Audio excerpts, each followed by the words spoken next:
Well, good morning, Joe. It's not just the government shutdown. Democrats are being forced to change their strategy to save their entire agenda this week. Last night, House Speaker Nancy Pelosi told her caucus that the infrastructure bill and the social spending package need to get split up. Now, that connection has been a source of tension since the infrastructure deal was announced, and progressives could still sink the bill if they don't see enough movement on the bigger package.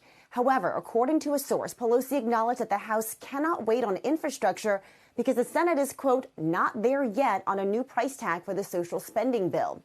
Meanwhile, Democrats are also considering separating the debt limit increase and government funding.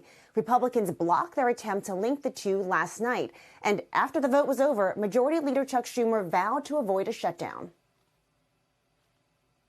Keeping the government open and preventing a default is vital to our country's future, and we'll be taking further action to prevent this from happening this week.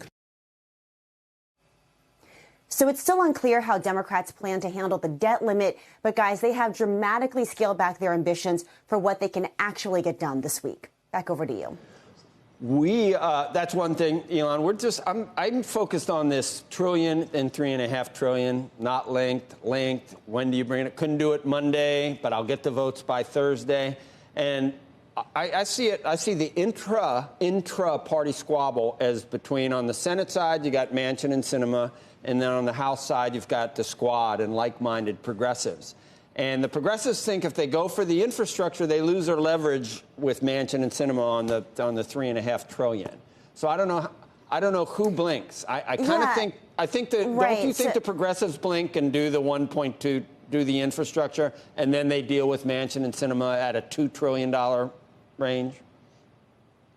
Yeah, what the outcome of the vote on Thursday, assuming that it still is held, is really uncertain. What we do know is that Pramila Jayapal, the congresswoman who is the head of the Congressional Progressive Caucus, she has spoken with Senator Sinema, at least some sort of cursory initial conversations about where they could potentially meet in the middle.